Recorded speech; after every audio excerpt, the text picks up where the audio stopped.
Aduh, akhirnya gitu kita bisa ketemu Iya, dengan di waktu yang maksudnya apa ya? dari Setelah sekian sekian. banyak acara-acara yang Iya, ininya mulai kemarin kan kita janjian tuh kan, nelpon. Nanti malam bang, iya bener. ternyata launya yang rame. Siang ternyata guanya yang lupa. Pokoknya lah, Iya sama-sama sibuk sih. iya bersyukur banget gue gitu malam ini bisa nyambung gitu bisa nelpon gitu. Gimana? Sebut nama gak sih bang? Kita belum angkatan ya, maksudnya tuh mau disebut nama atau enggak gitu. Gak usah kali ya. Gak usah kali. Malu, malu. Oh ya malu. Jadi mbaknya aja ya, mbaknya. Jadi kayak ngobrol sama SPG SPG gitu gua. Jadi kayak di FPM FPM. Ih, yaudah mbaknya. Mbaknya ini kalau boleh tahu, eh, kira-kira dalam keluarga itu berapa bersaudara dan mbaknya ini anak keberapa? Kalau gue sih anak ke-9 dan itu terakhir sih. Oh, anak paling terakhir, anak bungsu dong. Iya, dan apalagi gue cewek Anak bungsu. terakhir yang belum nikah gitu. Oh, Biasanya cowok-cowok semua. tapi ceweknya dalam keluarga berapa? Satu, dan itu udah berkeluarga sih. Oh, saudaranya satu ya. Berarti dua dengan mbaknya ini. Iya, gue. Mbaknya anak bungsu paling terakhir. Bener nggak sih kalau anak bungsu itu paling disayang, paling apa ya? Ya ini ya gitulah, paling di sayang-sayang, Dimanja. dimanja kayak gitu. Bener nggak sih? Enggak juga sih, cuman ada hal Enggak yang juga. beberapa yang apa ya, harus mandiri juga sih. Apalagi sistem keluarga gue nih disiplin mandiri gitu. Disiplin. Namanya keluarga yang disiplin gitu kan. Ada suatu hal yang harus dilakukan dan tidak harus dilakukan kan kayak gitu. Iya, Berarti kan di situ ada suatu hal yang mbaknya ini boleh dilakukan dan tidak boleh dilakukan kayak gitu kan. iya benar. Nah, tapi di lain sisi kan mbaknya ini juga pengen mencoba atau ingin melakukan sesuatu yang menurut mbaknya baik buat aku gitu. Nah, terhadap hal itu tuh gimana kondisinya saat ini? Jujur aja sih dengan umur gue yang 21 tahun ini ya masih agak sedikit dilarang-larang gitu sih, padahal menurut gue itu kayak ya wajar lah anak muda kayak gitu, tapi kayak masih ada aja yang menurut dia mungkin kolot apa khawatir apa gimana, ya maklum aja ya, balik lagi kayak sebelumnya gue anak terakhir gitu, tapi ya susah juga sih. Nah, karena memang saat ini kita itu mbak lagi ngebahas gimana gitu loh. Kadang sesuatu hal yang aku pengen ngebahas terkait ego, bagaimana ego orang tua itu terhadap anaknya gitu. Terkadang terlalu memaksakan sesuatu gitu loh. Pernah nggak di satu sisi mbaknya ini gitu kan, kayak tadi kan kondisinya dipaksa untuk jangan melakukan sesuatu yang menurut mbaknya itu ya ini sebenarnya baik-baik aja, atau mbak diminta untuk melakukan yang menurut mbaknya tuh nggak bagus sih buat aku nggak banget gitu. Pernah nggak sih kayak gitu? Sejauh mana gitu orang tua ego? Pernah, pernah, dan itu gue alamin sekarang, dari gue kecil sampai sekarang gue ngalamin dimana kemauan orang tua gue dan gue cuma ngikutin jalan aja gitu, tapi itu kemauan orang tua gue Oh, gitu. jadi selama ini Saking gitu. Selama ini berarti mbaknya belum sama sekali pernah mencoba untuk memilih sesuatu yang memang itu adalah pilihan mbaknya gitu. ya belum pernah kemauan gue sendiri yang gue ambil gitu loh, maksudnya gue berani mencoba dan kemauan gue itu belum pernah ada gitu. Dan and then sampai dalam gue pribadi aja sampai takut untuk apa ya, untuk ngomong sama orang tua gue gitu, entah itu kah keluar atau main atau kuliah misalnya gitu. Oke, contohnya kadang sesuatu hal yang dipaksakan oleh orang tua itu contohnya seperti apa sih? Kayak sampai sekarang masih inget atau paling berpengaruh gitu buat contohnya? Ya contohnya dari gue TK sampai gue kuliah, bahkan perminatan pun pilihan orang tua gue. Gitu. Gitu ya. Dan itu ya gue jujur aja dari perminatan kuliah gue itu kan juga banyak banget ya kan. Dan itu gue sampai 3 kali ganti perminatan. Dan gue sebelumnya mau ngambil perminatan yang gue mau, dan gue udah meyakinkan orang tua gue tapi ditolak mentah-mentah penjelasan gue, dan akhirnya gue harus ngikutin kemauannya dia, dan gue harus kuliah kemauannya dia juga gitu. Dan kondisi saat ini, kondisi dari kuliahmu bagaimana?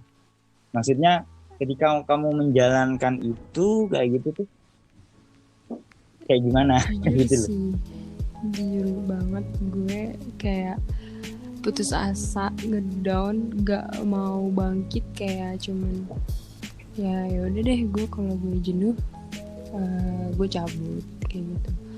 Kalau misalnya gue lagi rajin ya rajin, cuman ya dengan nilai gue pas-pasan. Itu di awal gue kuliah atau di pertengahan gue kuliah semester gitu. Tapi ketika gue udah mau semester tua, gue curhat semuanya ke abang gue. Di situ dia ngasih gue semangat, dan di situ gue mau ngebuktiin kalau gue tuh bisa, kalau gue tuh mampu apa yang orang tua gue minta, yang disuruh jalanin gue bisa gitu. Oke. Jadi pada intinya akhirnya kamu berdamai dengan keinginan orang tua lu gitu. Padahal di lain sisi itu bukan keinginan lu. Jadi akhirnya lu berdamai dengan itu. Bahkan cita-cita gue pun aja ditolak mentah-mentah. Wah. Apa sih cita-cita kamu? Gue tuh kan pengen banget jadi dokter gigi. Waktu itu gue udah daftar salah satu universitas swasta, karena waktu itu negeri ini gak bisa nerima karena gue ini dari SMK kayak gitu. Dan balik lagi SMK juga gue ngikutin kemauan orang tua gue, padahal gue maunya masuk IPA dan masuk kedokteran. Di situ gue nggak dibolehin harus ngambil SMK karena kakak gue dulu ngambil SMK juga kayak gitu. Dan gue ngikutin SMK, gue ngikutin dan coba untuk mandiri, jalur mandiri dan universitas negeri itu ditolak juga sih, kayak kejauhan kayak gitu-gitu. Dan swasta pun juga kayak gitu, kejauhan segala macem. Dan akhirnya gue disuruh cabut cari kuliahan yang terdekat dan yang banyak perminatannya kayak gitu. Jadi gue kuliah aja dulu dari 1 atau 2 semester apa 3 semester yang masih awal-awal. Nanti ketika udah di situ lo mikir deh lo mau jurusan apa. Kan banyak perminatan gitu kan di semester 7 ini gitu. Maksudnya biar lo tuh tahu dulu nih dasarnya kayak gimana sih kuliah kayak gitu, sambil lo cari tahu gitu. Itu permintaan orang tua. Sampai gue cari tahu segala macem, tetap aja gue udah kemauan gue untuk masuk salah satu perminatan gue, tapi tetap juga ditolak. Tetap ditolak. Gak apa-apa sih, cerita dari mbaknya ini udah sangat cukup bahwa membuktikan bahwa tapi gini mbak, kondisi itu tuh menyebabkan kira-kira mbaknya ini ngerasa, selain ngerasa kayak ya udah sih nyerah aja gitu, ada nggak sih perasaan pengen nyoba sesuatu hal yang bahwa gue nggak pengen ini gitu, bukan hanya sekedar pembuktian tapi kayak ngelawan, tapi kayak akhirnya mau ngebuktiin gitu, pernah nggak sih kayak gitu? Pernah. Ya itu tadi permintaan gue yang tadi gue ambil, disuruh ngambil permintaan yang lain. Di situ gue udah nyerah, tapi mau nggak mau gue harus ngelawan itu semua gitu. Ngelawan dalam artian ngikutin apa yang dimau orang tua, tapi bahkan gue udah kekeh banget sama permintaan gue yang gue pengen gue ambil ini, di situ orang tua gue bilang kayak kalau lo tetap ngambil perminatan itu, lo nggak usah kuliah. Dan bayangin di situ gue mau semester 7 dan gue disuruh stop kuliah kalau gue ambil perminatan itu. Oh Tuhan. Ya kita sebagai anak pada akhirnya harus ngikutin gitu ya. Sebenarnya sih ini bukan kemauan nyokap gue, tapi lebih ke bokap gue sih kayak gitu. Oh gitu. Tapi kan intinya orang tua lah yang akhirnya mengambil keputusan itu, padahal itu bukan satu yang diinginkan oleh mbaknya ini ya. Terus oke, sekarang mbaknya nih mencoba menerima itu, menerima kenyataan itu kan begitu. Kira-kira setelah ini oke, gue bakal ngejalanin kan begitu pada akhirnya. Tapi setelah ini kan kamu bakal lulus, terus ngadepin realita hidup yang maksud aku tuh lebih real gitu loh, lebih real. Dan itu memang nantinya mbaknya nih membutuhkan kemampuan untuk ya making decision gitu loh, membuat sebuah keputusan untuk selanjutnya. Itu kira-kira gimana yang akan dilakukan oleh mbaknya ini setelah ini? Padahal semua yang dilakukan adalah bukan saya, bukan kemauan saya gitu. Bahkan orang tua gue pernah bilang kayak gini, setelah kamu lulus, kamu mau kerja di mana? Di situ gue menyebutkan dengan bayangan yang kemauan permintaan yang bokap ini, kan gue berpikiran seperti kayak ya gue pengen kerja di bea cukai, ibaratnya kayak gitu kan. Orang tua gue tetap nggak ngebolehin gue juga kerja di tempat yang jauh dari orang tua gue. Kayak gitu, saking itu baru planning kayak lo mau kerja di mana? Gue maunya kerjanya di daerah Jakarta, misalnya Jakarta Utara apa gimana. Gak usah, cari yang deket aja. Tapi saking kayak gitu, dan gue nggak tahu lagi gue jadi apa ya, jadi kayak pageran buat diri gue sendiri gitu, kayak gue mau kerja tapi gue takut sama orang tua gue gitu loh, kayak nanti suatu saat nanti gue keterima di suatu perusahaan ataukah rumah sakit atau apapun itu di yang gue mau, takutnya orang tua gue nggak setuju, karena bukan ke gue doang tapi ke abang-abang gue juga pernah seperti itu. Iya sih. Tapi apa ya, pernah nggak sih coba, ini akan semakin tahun semakin bertambah umur gitu kan mbaknya nih ya, pernah nggak sih nyoba ngobrol dari hati ke hati ke orang tua, kemudian menjelaskan yang sebenarnya ketakutan mbaknya ini gitu? Gue udah pernah ngomong sama abang gue, jadi cerita semuanya dulu ke dia, dan dia tuh menyuruh gue untuk lo harus bisa ngelawan omongan orang tua lo kayak gitu. Lo harus bisa punya punya prinsip kalau lo tuh bisa kayak gitu. Tapi gue belum bisa untuk menjawab itu semua gitu, karena gue masih di tahap proses untuk pembuktian gitu. Maksud gue di saat nanti gue kuliah gue selesai, gue mau buktiin ini gue udah bisa, gue udah kuliah, apa yang lo mau dari gue sekolah dari kecil TK bahkan sampai detik ini gue bisa. Dan sekarang mulai dari sini gue mau ngelangkah dengan kemauan gue sendiri. Gue pengen banget kayak gitu. Setelah ini berarti setelah dulu planning gue gitu, tapi gue belum bilang sih ke orang tua gue. Tapi lebih parahnya lagi bang, jodoh pun aja ditentuin sama dia. Ay Tuhan, berarti abang nggak punya kesempatan lagi dong ini. Nggak, bercanda. Aku sih ngedengarnya agak ya gimana ya, kesal di situ, dan juga sangat empati banget. Maksud aku sangat bersedih lah gitu loh mendengar cerita mbaknya ini terkait hal ini, gimana orang tua sampai sejauh banget kayak gitu. Karena di pembahasan podcast kali ini mbak ya, kita sedang ngebahas yaitu sebuah quotes yang Bunyinya kayak gini. Yang luka akan sembuh, yang rusak bisa diperbaiki, tapi yang egois jarang sekali bernasib baik. Kayak gitu. Maksudnya dalam hal ini egois kan berarti orang tua kita yang terlalu egois gitu. Aku berdoa gitu, jangan sampai mbaknya ini bernasib tidak baik karena keegoisan orang tua kayak gitu.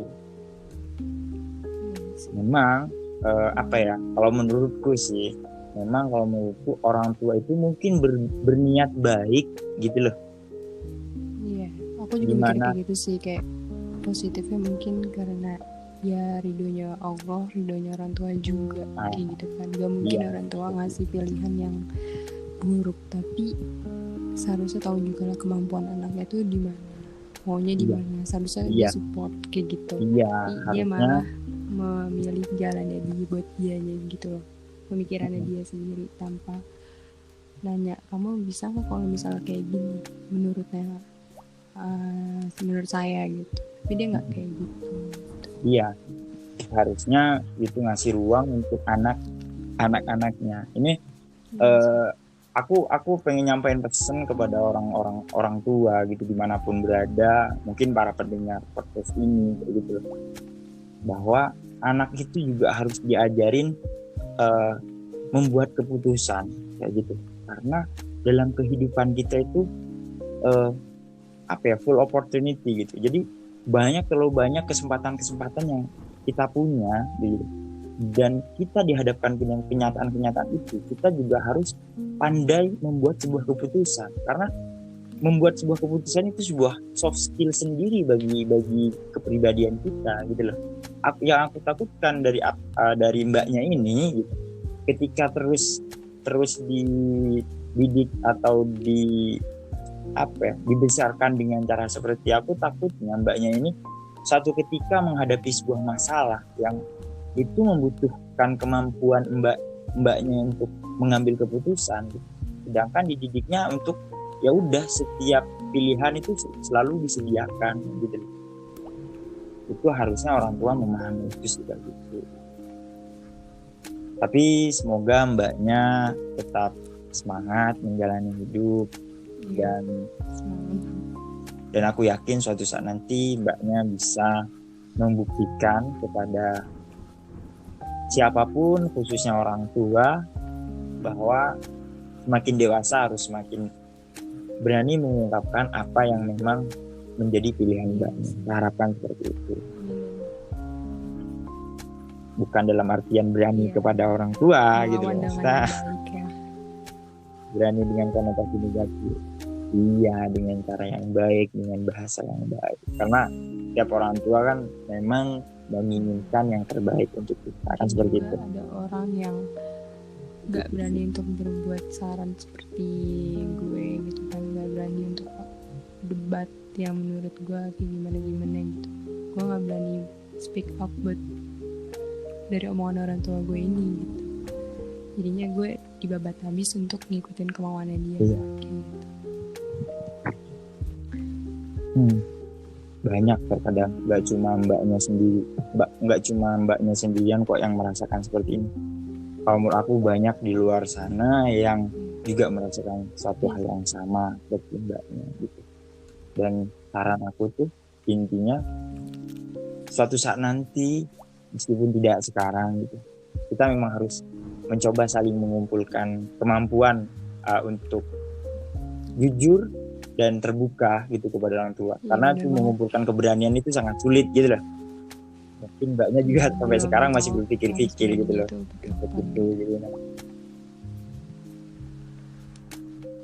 Gitu. Nah, mengumpulkan. Nah, tapi suatu saat nanti harus berani mengungkapkan apa yang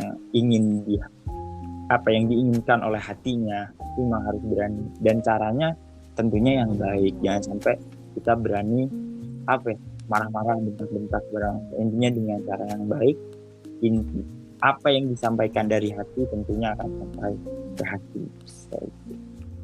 Karena suatu ketika mbaknya ini dalam kehidupan nyata salah menentukan sesuatu, bisa-bisa mbaknya menyalahkan Mungkin orang juga tua. sih kalau Jangan sampai ya. temen gue ngelakuin kayak gitu mungkin. Terus juga mikirin perasaan orang tua juga sih. Kita merasa gini, ketika mbaknya dihadapkan dengan pilihan tertentu, kemudian mbaknya salah memilih pilihan itu karena dididiknya adalah terus disodorkan pilihan-pilihan dari orang lain gitu kan. Kemudian mbaknya sendiri memiliki dendam pribadi atau trauma tersendiri dalam dirinya, kemudian kan ada orang kemudian ini karena salah orang tua saya mendidik saya seperti ini. Saya harapkan jangan Kalau seperti itu. gue sih gue nggak ada dendam sih buat orang tua. Gue terus berpikir positif aja. Mungkin emang itu jalan terbaik buat gue. Gitu. Rezeki kan juga nggak ada yang tahu. Kalau gitu sedikit mikirnya. Oke, sebelumnya terima kasih udah mau bersedia ngobrol-ngobrol dan berbagi cerita. Ini cuma berbagi cerita, pengalaman yang relate dengan kata-kata yang aku keluarin tadi. Terus udah sih itu aja sih mbaknya Adni. Udah bang. Udah ya. Keren sih, keren. Ya, makasih serius, makasih Iya, Bang, banget sama-sama. udah nyempatin Oke, kalau waktu ya kan. memang